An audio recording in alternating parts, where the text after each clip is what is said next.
It happened in April 26, 1949, and there had been some dogs annoying us in the yard, and my husband had bought some special shot.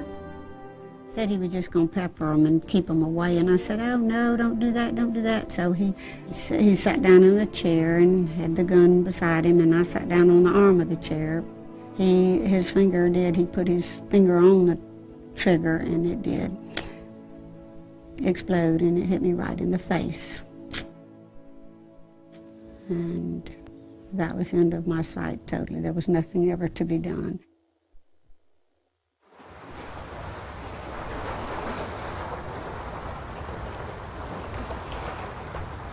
After a year's time, I was doing my own cooking and cleaning, and I would just be doing along and mostly taking care of the children.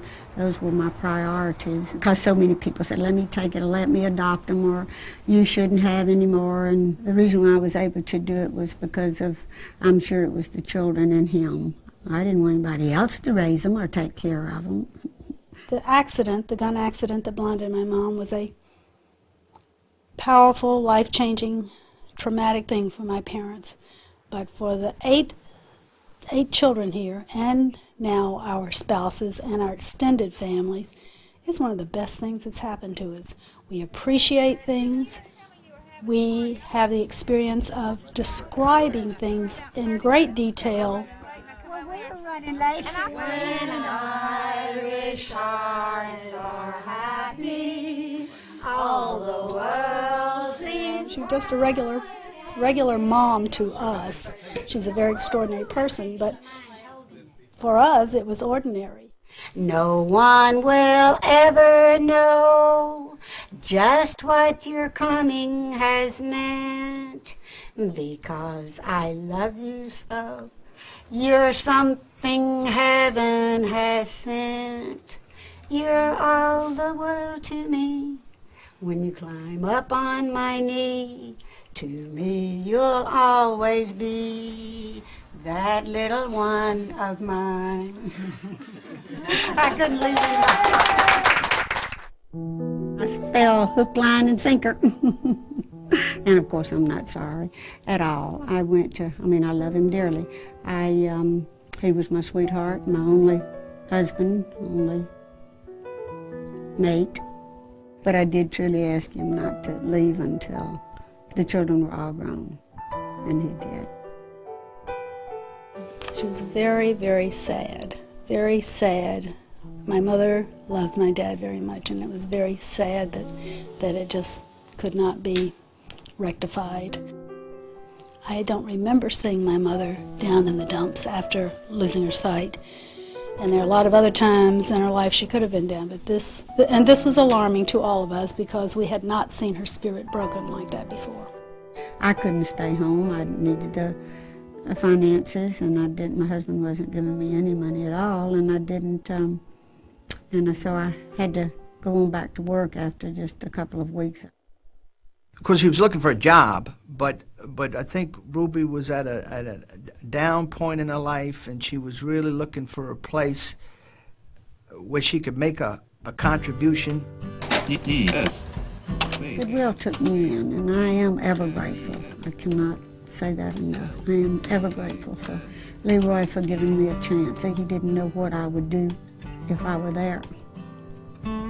Ruby is a person that is on a hot seat in Goodwill. Good afternoon, Goodwill. How may we help you? Ruby talks to all of the people that call Goodwill. She talks to the employees of Goodwill. Ruby knows all of our staff, knows us personally. She knows our pluses and our minuses. She stays in daily contact with our donation attendants that are at the attended donation centers.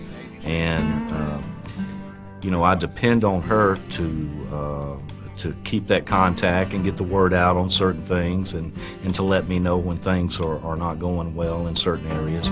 You couldn't meet a nice, better person, and I always say this, I say if she could see, she would be dangerous, because she does real well. I would say the last year has really shown me that I do know that I help people.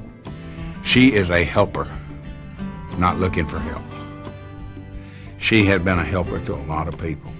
They say, I am disabled, and I say, well, would you like to work? That's what Goodwill is all about.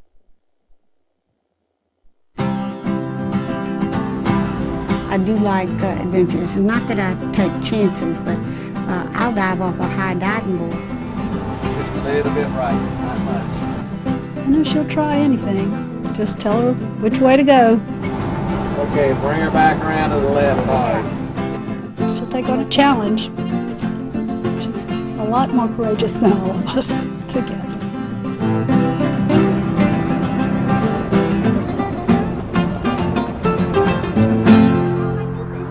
They called it Ruby Morton Make a Difference Day. They honored me as their model of a person they would like to be, and felt like that I was an example for them to follow, and I was an inspiration to them. They brought us in loads and loads of donations, clothes and wares and everything. We really got a good response.